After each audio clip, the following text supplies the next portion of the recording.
Hello everyone, welcome to the Sands of Time. This is the first Prince of Persia game made by Ubisoft. It saved the franchise from falling into obscurity, and it also helped launch the golden age of Ubisoft that would reach its peak in the late 2000s. So without further ado, let's travel back to 2003 where this all started.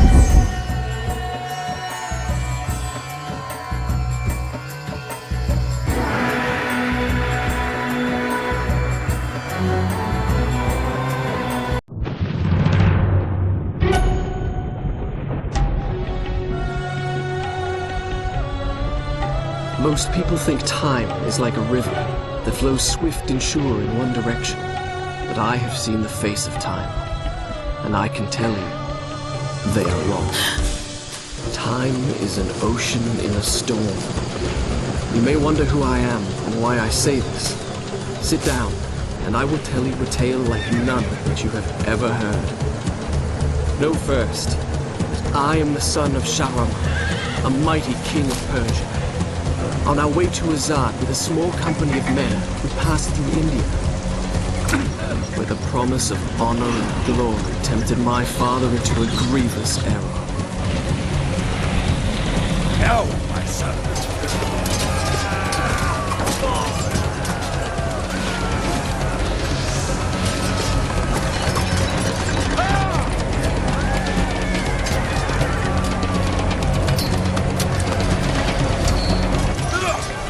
Your Majesty, I trust you will remember your promise. The Maharaja's treasure hoards lie within. See how he fights. Like a warrior son.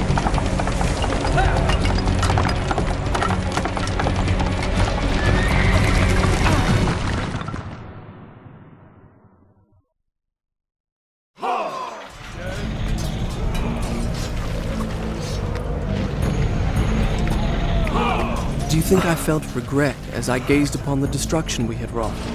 Or at least humility at the speed with which a world can be transformed from a good world into a hell? If you think so, you are mistaken. For in that moment I thought of one thing only: the honor and glory I would bring my father by fighting like a warrior in my first battle.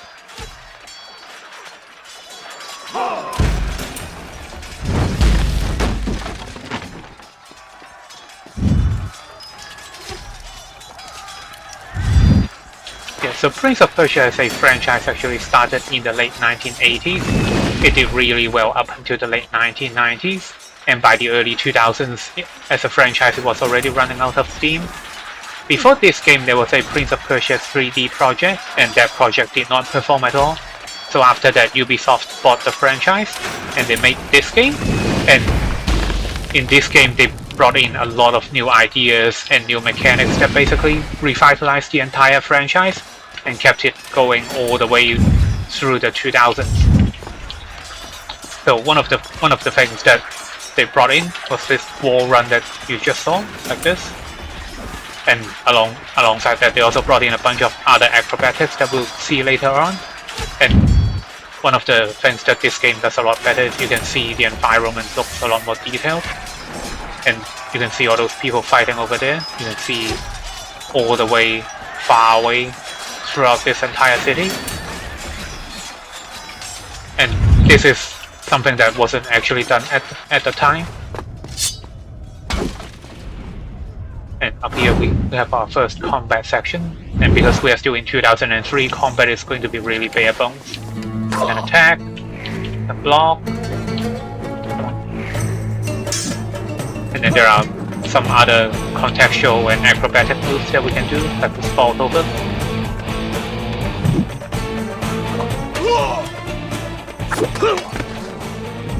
The vault over is going to be the primary way for us to kill our enemies, just because most enemies don't have a defense against it. And then because this is a Ubisoft game, we also have this. Nope. Let's do it again. Yeah, we have the counter that we can do that a lot of people will come to know from Ubisoft game later on.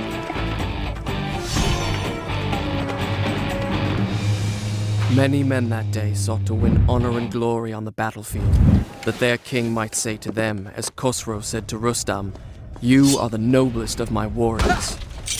From the moment my sword tasted blood, I knew this would not be my way.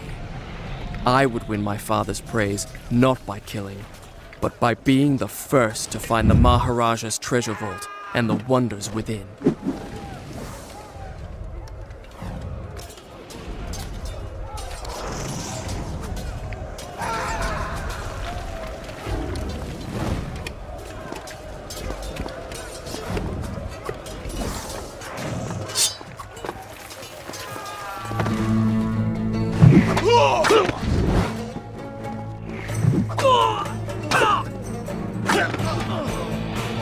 Yeah, so one thing I should mention here is that generally it's a really bad idea to get surrounded. So as you can see right now, I'm holding my block button and the prince will block whatever attack that's coming towards him. But if I try to do a counter move like I just did, then he doesn't automatically turn towards the enemy that's attacking him. So sometimes if you are fighting two enemies at the same time, you can actually get comboed and get stuck between the two of them, and they can just kill you that way. So generally you want to take out whoever's in front of you as quickly as possible before you move on to the next target.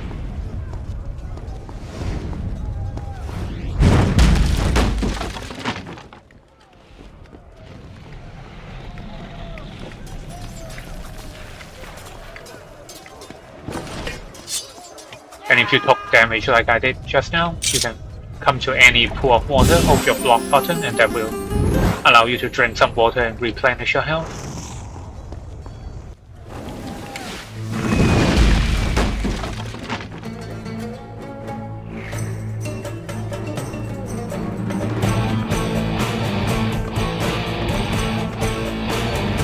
So there's not much reason to fight these guys.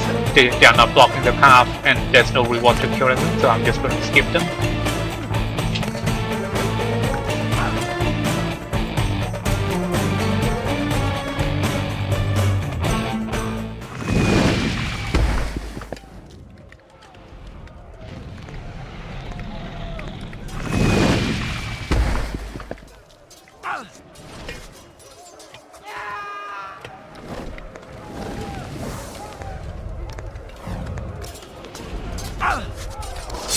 And over here, I'll just show off a little bit more of the combat mechanics of this game.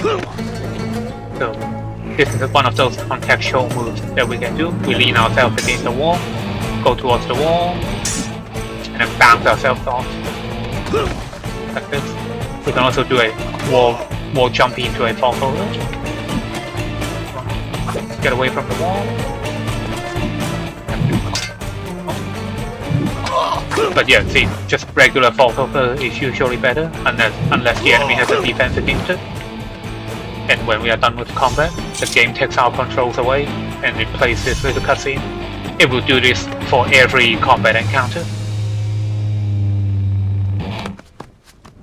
And right now, these pillars, you don't actually have to align yourself towards the next pillar that you are going to jump. Instead, what you can do is you can point the directional key, so the next pillar is in front of us, we can press the forward key and then jump. And the prince will automatically jump towards the next pillar that he needs to go to. So the same thing here. The ledge? Yeah, that's a ledge. So the ledge is to our left, just press the left key and jump. Shall I continue my story from here the next time we're interrupted? We've just been here for 5 minutes. Just keep going. As you wish. So over here we have a little tutorial section for the wall running. And in case you failed, you can drop down here, and if you lose health, you can just hold your block button and drink some water and replenish your health that way. And you can just keep trying until you get it right. But I mean, from a control point of view, all you do is you hold your hardcore button and then you hold forward, and that's it. And then over here we have a parkour into a wall jump. And there it lay, just out of reach, the dagger of time. There was a treasure I could carry with pride as a trophy of our victory. If I could only get there.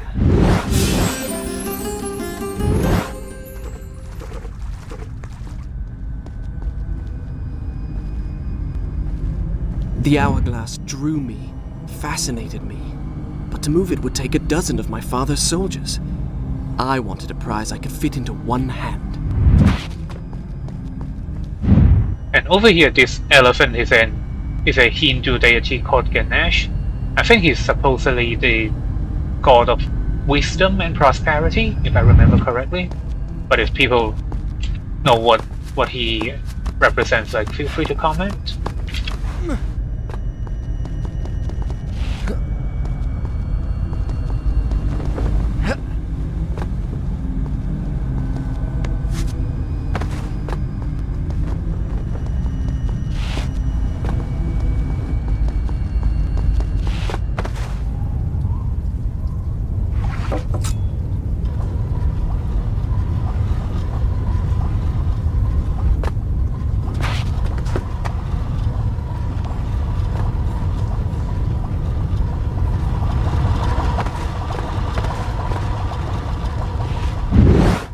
And over here we have this mural that depicts the creation of the sense of time. And then over here, I think this is Kali, another major deity.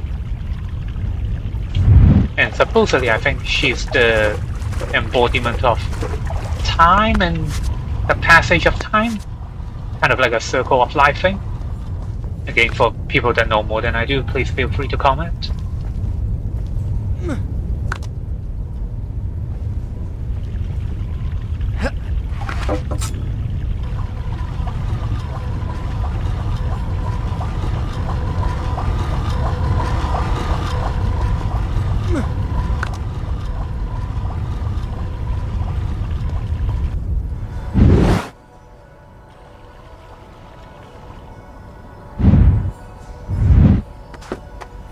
And over here we're just climbing our way across this little wall. The ambient sound that they have in the background, it reminds me of that music level back in Rayman. You know that level where you have to jump through all the heads of the monks?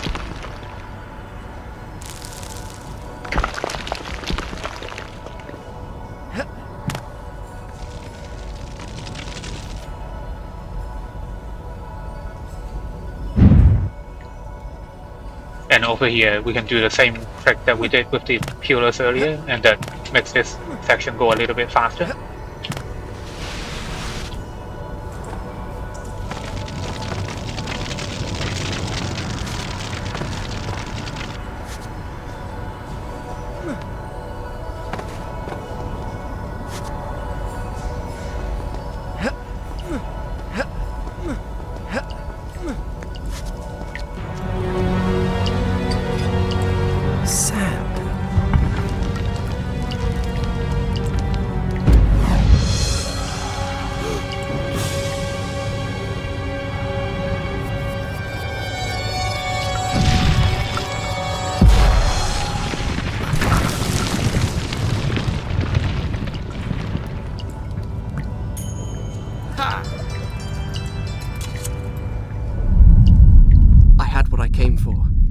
Time to get out. Now. Yeah, so this is the major mechanic that they introduced with this game, the ability to rewind time. So let me take a death over here. So if you fall into your death like this, you can just hold your button and rewind time. You can do this for anything that's not even a death. So if you made a mistake in your movement, you can do that as well. The miracle I had experienced by accident in the Maharaja's treasure room, I now discovered that I could trigger at will. By pressing a switch on the dagger's handle, I could turn back time. And that little dialogue that he just said, that it doesn't play unless you take a death and rewind time. It's just really cool the game thought of like little nuggets like this.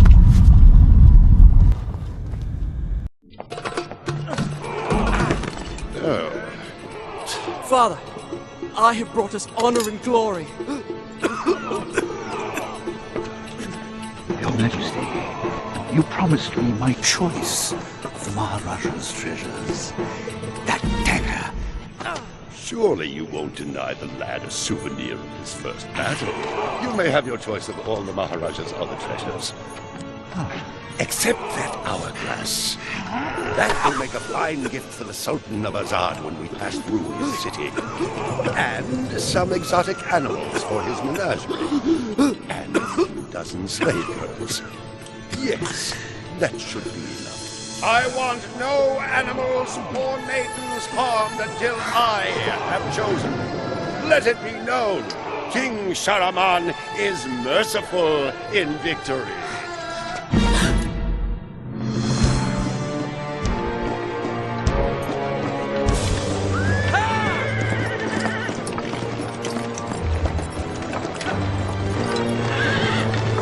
Trust not a man who has betrayed his master, nor take him into your own service, lest he betray you too. I learned the truth of this, to my sorrow, the day that we arrived in Azad as the Sultan's honored guests. My friend. My friend, your visit brings joy and honor to my poor and humble dwelling. If only you'd given me time to prepare a proper welcome. The glories of Azad are famed throughout the world. And yet, the best is yet to come. I give you the sands of time. May the friendship between our kingdoms endure as long as time itself. The sand, why does it glow? I can tell you. Inside the hourglass is a marvel that no living man has seen. Alas, only the dagger can unlock the sands of time, and it belongs to a greater one than I. A young prince, dearer to his father than all the wealth of India. Perhaps he will oblige.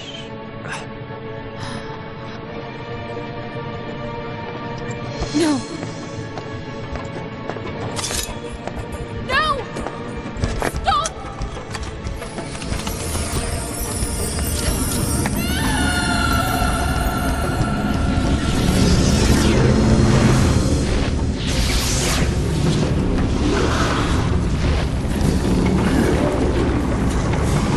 Is it meant to do this? Alicia Sigataha!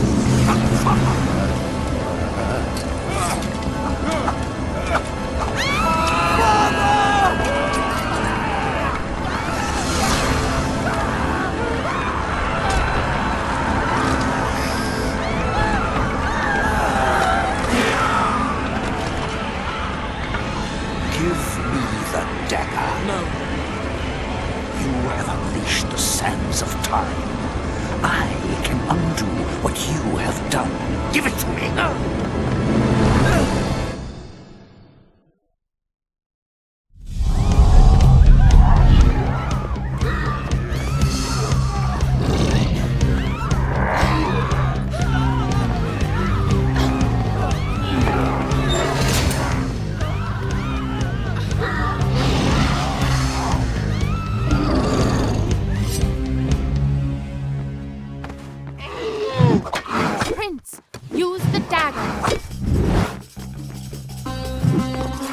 So yeah, everybody in the palace has been transformed into these zombies.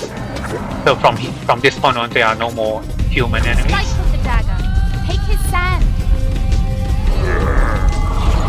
And one thing about these enemies that make it really annoying is that you see how I have to use my dagger to take Each time the I sand struck from them them. down, they rose to fight again. I soon realized that only by taking into my own dagger the sands that possess them could I liberate them from their monstrous living dead. So yeah, what the prince just said, and mechanically speaking, the animation when you retrieve his sand like this, you are actually still vulnerable during that phase. So what can happen is that when you try to take out one guy, and then it will leave you to attack from another one, like what almost happened right there. So instead of knocking them down and then retrieving their sand, the game gives you a bunch of new moves that you can use with your dagger that will allow you to take the sand directly, like ow. Yeah, that's what I mean when I say it's a bad idea to get surrounded. You can do this. And just attack them with your dagger directly. You can also do this. And if you are taking damage, you can come over to the back of the room over here. And that allows you to drink some water in the middle of the fight. But you have to put away your weapon first. And you're still vulnerable when you're drinking water. So that can happen.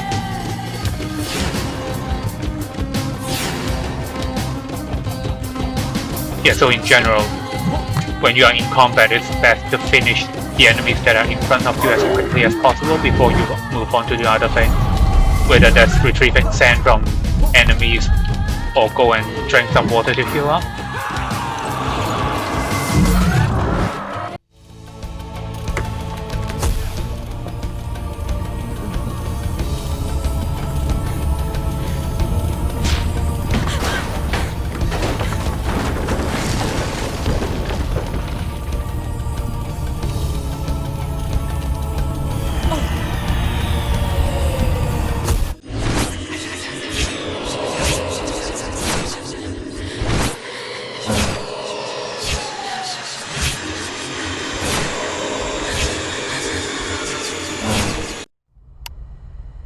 And from this point on, our save point will be represented by all these little sandstones, these mini sandstones. And every time we go into it, we'll get a premonition of what will happen next. And it will be presented at the end of the premonition, the option to save. So I think this is a good point to stop and come back tomorrow. Come back tomorrow? Yeah, come back tomorrow and we'll start solving this mess.